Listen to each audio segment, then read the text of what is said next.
the elf on the shelf. Christmas magic in this little elf, bringing the promise and spirit of Christmas time.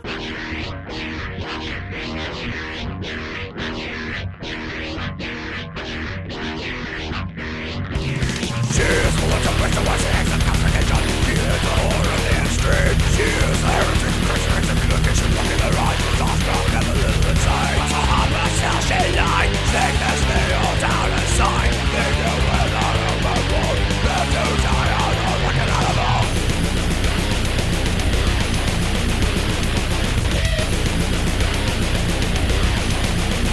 Hell on earth. Greetings, gentle viewers, and happy Haganalia. And how better to celebrate than with a movie about an elf on a shelf?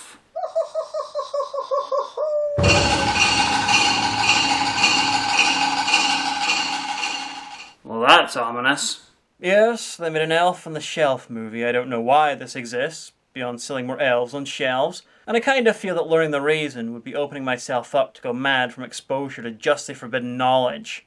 Kinda like a Lovecraft protagonist. Well, let's get real. I'm clearly a Lovecraft antagonist. This was directed by Chad Eickhoff, whose previous directing credits are something called Moving Out and Marshmallow's Last Stand, the first full-length Homestar Runner cartoon, which is just odd. He co-produced Dance of the Dead too, not the terrible Masters of Horror episode, but a late 90s zombie comedy about a prom that I've not seen, but the trailer makes it look like a lot of fun. How the fuck he ended up doing this, I have no idea, but regardless, it takes big Canoonies to take the credit for it. It's a trick! In 3D! We open at the most remote barbers on the planet, and in Santa's nearby village, the strict class system is obvious. Everything's built human-sized for the overlord at the expense of his thousands of miniature slaves. Okay, I admit it. As soon as I shrink the minions, I'll do the same thing. I have a question about this pole. The North Pole is a physical location, but it's covered by sea ice. There's no land there, and the sea ice drifts around, never staying in one place. So is that pole somehow anchored to the rock at the North Pole under the ice and sea, and the ice around it, complete with trees, roads and a bridge, is somehow stable, or is Santa lying? Did he actually set this fucking place up somewhere near Denver? Everyone being high would explain a lot. Anyway, it's okay, he's not the first respected white guy to probably lie about being at the North Pole. Or the second. Or the third. And just listen to this fucking theme song.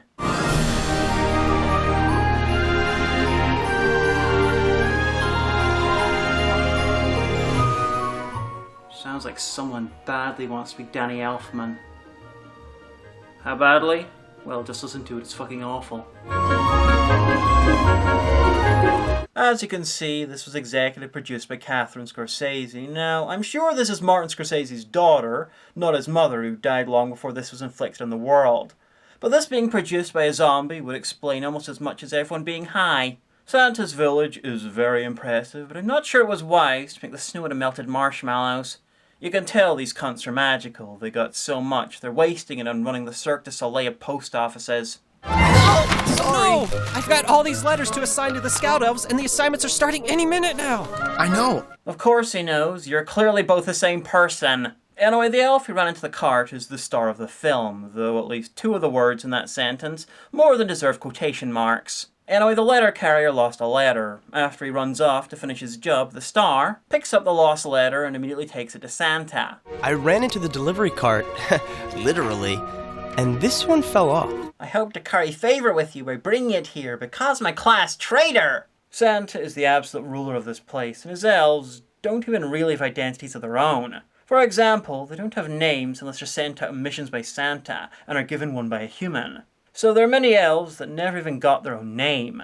How do you think someone gets ahead in a system like that? By stepping on their fellow elves, by creating occasions where others fail. Oh, sorry! No! And then making sure that whatever horrors the amorphous beard dreams up come down on other people. Oh, it fell off, did it? And seeing as this elf's just about lined up an opportunity to go on a mission and get his name, it's clearly working. Ah, Taylor McTuttle. A special case. The kid was fucking doomed the second they named him Taylor McTuttle.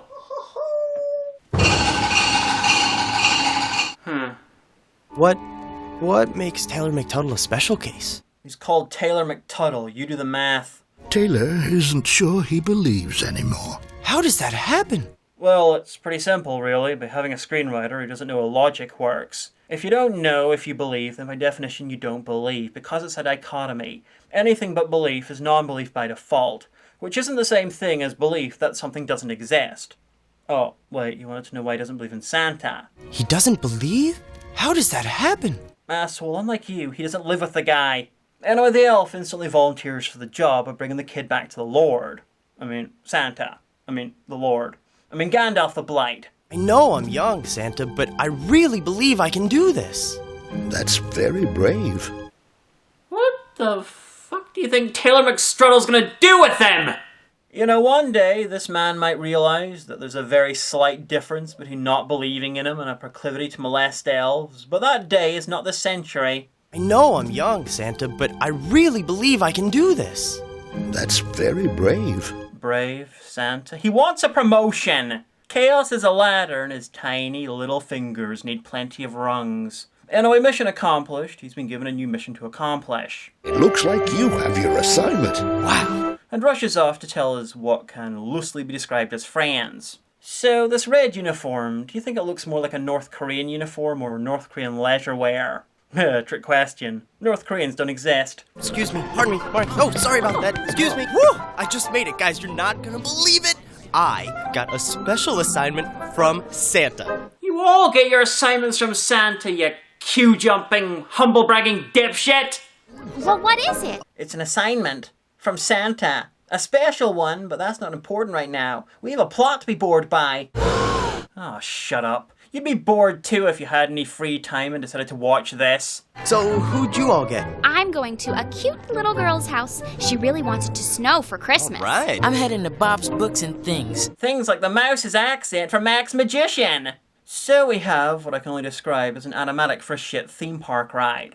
And I just had an idea. The elves don't move after they get bought, and there's no air holes in those boxes. Maybe the roller coaster part is there to make them breathe quickly, so they're time conscious and their gaudy coffins as short as possible. Oh, hello again, impossible trees! So this is apparently how elves get into shells, and the silliest thing isn't the balloons, even though it's really fucking silly. Idiots have died trying to fly balloons to and from the North Pole. No, it's the trucks, because, like I said, the North Pole isn't on fucking land. Oh shit, there's me bringing logic into it again. Now, you can drive to or from the North Pole, but people tend to do it in snowmobiles, which takes months. So I hope this is summer. Though mostly so the trucks fall through the melting ice and drown. Oh, right, yes, it finally came! 1, no one pressed that bell. 2, the elves were delivering the packages. I assume the one who chucked it was the letter delivery one who's pissed off at his demotion. 3, those kids apparently spent all day waiting by the fucking door. What have we got here? Look, it's our very own elf! And 4, not even Morgoth should be that excited to have a fucking elf! Read the books to us, Daddy! Please! Pretty, pretty, please! Read to us, Daddy, forever and ever and ever. Anyway, the first order of business is to give the elf a name, because elf society operates a bit like the Kyun. So I guess we have to name it before it gets its magic. Okay, let's call it Stinky Pants. Taylor, surely we can do better than that. Okay then, how about Nyarlathotep, the Crawling Chaos? What about Fiddlesticks? Dazzle McNoodle? Burgle Pop Special. Princess is nice. How about Loser? How about Shut Up, Beck? What about Fizbee or Fruity McNudie? Why don't you just call it Big Stinky Footy? Okay, are we agreed that at one point the line was Big Stinky Duty? Alas, that was probably a bit too spicy for this film. And the family, who are a crisp white shirt and an early Richard Dutcher film away from embracing Mormonism. Anyway, he ends up with the name Chippy. Why? I'd have to care to find out. But I assume it has something to do with fish and chips, carpentry, or an archaic term for a sex worker. Anyway, it turns out that the elves on the shelves become magical when they're given a name. It's like a mass-produced reverse Rumpelstiltskin. Here's an idea. Maybe they should all name each other back at the North Pole and overthrow your master. That's very brave. Just saying. I hope none of you are called Chippy, because that'd be really embarrassing. Wait, they have no name, they freeze during the day, and they learn how to fly. Elves are sequential gargoyles. Oh, Okay, what kind of deranged fucks have a fan running in December in the Northern Hemisphere? Ah, the target audience. Whoa! Watch out! Oh no, he destroyed the traditional Christmas scene, Attack on the 50-Foot Victorians, Charles Dickens' Attack on Titan, a Christmas carol sung by Jotuns. I'd suggest Chippy escape before all the rest of them come to life and start with a fee, fi, fow, fum, I smell the plastic of a cheap bit of tat. But I'd kinda like to see him die. There we go, Taylor. We just need you to remember that feeling. Chippy, are you planning on smuggling an old homeless man into the house and making Smail or McSmuttle sit in his lap? Oh man, it's time to head back and report to Santa. He's gonna love hearing my plan. Oh no, he's gonna get Santa to do it. I'm sure that's much better. Another sign that something's deeply wrong with his family. Look at the stockings. Dad, Mum, Tailspin, K and C. The two youngest ones don't even have names because they never last that long. I have another and a very long list of questions. Why does he need to fly back to talk to Santa? The fucker's very busy getting ready for Christmas / running a magic slave empire. You have magic. Use it to report back in an efficient manner. Anyway, after what I assume was a long delay because he misheard his name and spent a few hours bothering horses, Chippy and his friends gather around this water very cooler to discuss their names. How'd it go? Did you get a name? I'm Snowflake. Ha, very nice. Well, then he's SJW and he's Ubiquitous Triggered meme. I am Zart. Wordsworth, Longfellow, Byron, Keats, Whitman Frost, the third. Your family must love poetry. What kind of tree? Poetry, the kind of tree that dashes off a few hundred lines of classy horror before throwing up all over your garden. Anyway, since this one's owner's named him after poets, he assumes he can do poetry. 2 seconds after finding out what it is. For the time has come when I, Wordsworth, shall give you words that rhyme with vowel sounds. Oh, for the confidence of a mediocre white elf. Wow, that's awful. It's okay, you'll get the hang of it. No, I don't believe he will. Honestly, I'm momentarily impressed at the comparative realism. I can't wait to see if Snowflake melts under moderate temperatures, or Chippy tries to fry a cod, or Zart does whatever the fuck a Zart does. I am Zart. Ooh, I like that one. Now, elves have no concept of poetry. That makes sense. They're a slave race bred to serve Santa Claus. But Fred Astaire and Ginger Rogers tropes? Those they know all about. Start us in a festive swing. Unless that snow is actually cocaine, that's much cheaper than the average pole dance. Oh hey, there's Rudolph and Olive, the other reindeer, standing with the quiet confidence of knowing their song is better than this. Okay, this is crap and possibly vaguely racist, but I did find something special. That Scottish elf with the cane? That's a dick joke right there. Anyway, all the elves join Chippy in his song. It lasts for a few minutes, keeping Santa waiting and forcing him to listen to that fucking racket. Spirits ride on this Christmas, they're spread the Then he flies to meet with Santa, closing the door behind him, just in time to blame everyone else for his trouble getting to the meeting, and making himself look very good indeed. Don't know if it works, though, because he's still sent back to the McTuttle house, home of the only 2 small children not terrorized by having a magical CCTV watching their every move. What are you doing? Looking for Chippy. You already lost him? Man, Toiler Van Tutling is 9 going on 27. Hey, are you real? Fly around the room or something. Taylor, let's go. Didn't think so. Damn millennials and their avocado toast and they're not believing that dolls are magic. I'm coming. This might be harder than I thought. I've tried literally nothing and I'm all out of ideas. Later on, and back at the pole, Chippy's discussing his mission with his friends, and we discover that White Elf still can't rhyme. To be nice should always be your goal. Otherwise, at Christmas, you will get A stocking full of coal.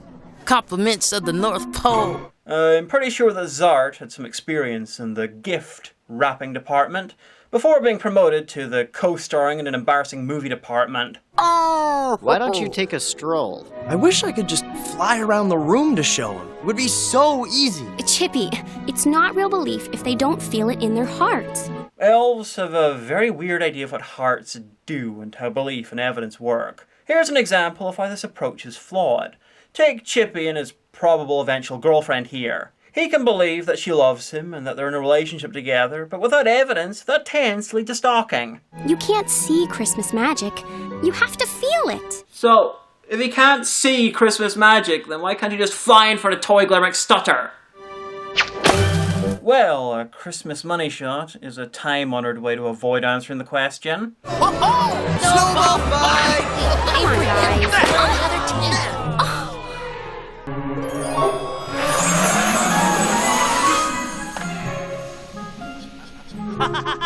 Hey, if you can't see Christmas magic, then what the fuck is he laughing at? That gives me an idea. To kill yourself? Alas, no, because it's a film and they don't tend to take suggestions. Unless they're feeling malicious and want to be even worse.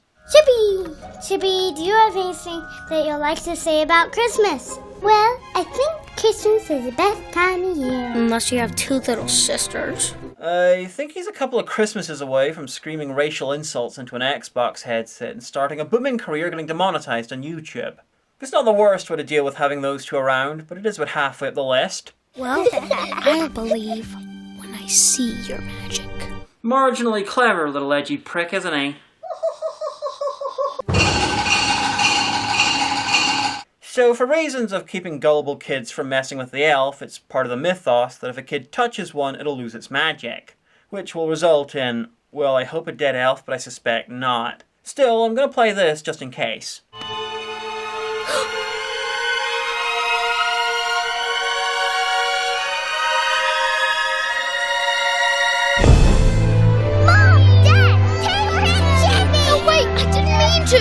Come on, Diogenes, your next step should be to pick up that elf, chuck it at your sister's feet and yell, "Behold! An advertising gimmick!" Now, are you ready for this pointless film to get even more pointless? Because elves that get touched don't lose their magic, because he can still fly. Side note, but I wonder how many elves get eaten by hawks every year and why they can't be among them. Still, fatal or not, that is a hell of an evolutionary weakness. I hope he gives Santa's product designer a bollocking for it. Assuming elves have bollocks. Tay-Tay is crippled with guilt over touching Chippy and destroying his magic, because underneath that normal, assholey, rational exterior is clearly a deeply disturbed child. I blame his parents' choice of name. Anyway, Chippy's been sent to the infirmary. I don't know what the problem is, but he looks like the doctor shoved a thermometer up his egg hole. And their actual medicine only works marginally better. Doctor, her peppermint levels are too low. Give me 3 cc's of cinnamon cider. Dad. Actually, fuck hawks. Why don't the elves eat each other? Minion! Yes, Mrs. I want you to eat one of those elves. Okay. Your breath is horrible.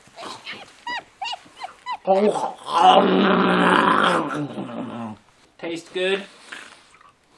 I don't really have anything to compare it to.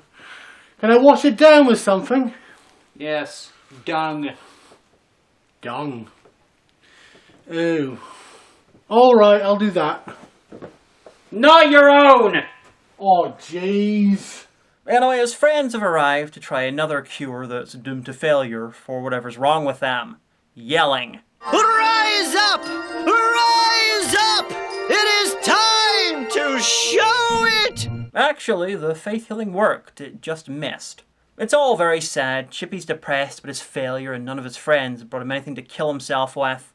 Some friends they are. I miss Chippy. Why? He didn't do anything! I wonder if Christmas will still come. I don't care! Why do you miss Chippy? Do you fucks infinitely respawn? I wonder if Christmas will still come. I hope so, because if not, then time will have stopped, the film won't end, and no one will be happy. Christmas is a time of joy and peace. I really hope your brother proves you wrong with a heated gamer moment and a fucking Molotov, you plastic-faced homunculus. I have another question. Chippy has been flying back and forth, moving from place to place, and has now vanished. What the fuck do the parents think is going on? Sure, they would assume the other is moving him, but this disappearance has clearly upset the children. Now, I'm in favour of upsetting these children, but most parents are not. Anyway, for some reason, which is beyond me, Tamily is so guilty they write Santa a letter for Chippy. How fucking old is this kid? because unless he's actually 4, this is deeply concerning behavior. How are you coming along, Chippy? I tried to make Taylor believe, and it didn't work. Tried even more nothing, and I'm even more out of ideas, Santa!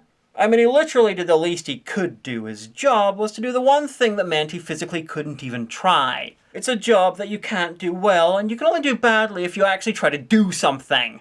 It is very weird that a guy who's so proactive when dealing with Santa and the other elves is incapable of action when it comes to Tamor McTitter. You could replace him with an inanimate object, and the parts of the film where he's at the kid's house wouldn't even fucking change. I know that makes sense, seeing as he's the on-screen avatar for an inanimate object. But it's a problem when you're making a film. It would have been so easy for them to have a story where Chippy had to move, speak, or do anything to prove himself, therefore giving him a point. Yeah, it would have fucked over the well-loved and deep-seated elf-on-the-shelf mythos that's been with us since time immemorial. AKA 2005. The entirety of my fan base is older than this fucking thing! You hope? Damn fucking right I hope. YouTube watches these videos! I mean, I'm a god, but Jesus! Copper's gonna get us. But they had him flying after he was touched. They already broke the mythos. Yeah, it'd be fucked to give small, impressionable kids what they see as evidence that their elf on the shelf is alive, but that is literally the point of the film, and the very product itself. I couldn't do it, Santa. No, you couldn't. And no scout elf ever could. Because scout elves do fuck all, Chippy. Ha ha ha. You're there to make small children paranoid because their parents think it'll make their lives easier. Anyway, like I said, Playmore sent a letter to Santa along with a photo of himself to give to Chippy. As often happens after a domestic attacker sends an emotionally abusive self-portrait to his victim, Chippy gets recharged by fear. He flies back home, ready to continue to successfully do fuck all and get credit for it. I'm so sorry. It didn't even feel like Christmas without you. It's been like 2 days! Everybody, come quick, come quick! He's back! Chippy's back! Look, he's back! The elf on the shelf, Christmas magic in this little elf. By the by, I'm pretty sure the parents had some violent arguments over who had the fucking elf while Chippy was sulking at the North Pole. Christmas is a time for forgiveness. I'm not sure what gave me that idea. Anyway, as the film comes to a close, the whole family engages in their all-new Christmas tradition, offerings for their new god Chippy. Come Christmas night, Santa arrives and exchanges Chippy for a fuckload of presents. Frankly, I think he got the short end of a rather shitty stick. Let's wish every girl and each boy a Christmas of peace. Ho ho ho! Non-binary children can fuck right off though! And Merry Christmas! Ho ho ho! And a festive chemtrail to you all! So, this is terrible. It's basically an incompetent, manipulative version of Elfman without Jeffrey Combs, or the other good parts that I'm sure Elfman had. I don't know, I kinda blanked it out. It did cannibalism, didn't it? Anyway, this thing's story was crap, the point of that story is borderline horrific, and the product it's based on crossed the border. The animation is basic and unpleasant, the performances are a bit shit, and the songs were just cloying. Happy Haganalia, everyone! Even you little fucks. Season's greetings, bitch! The elf on the shelf, Christmas magic in this little elf. Bringing the promise and spirit of Christmas time. It's a time of love, joy, and peace.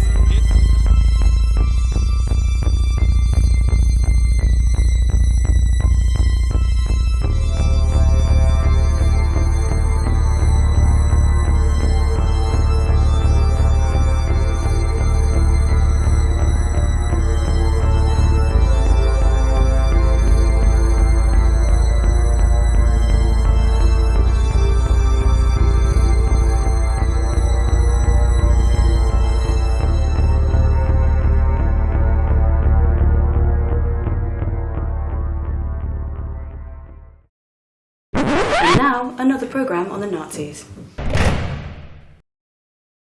That's so tough now. Alright. There, you little fucking little Muppet things. What's still alive? I can use this.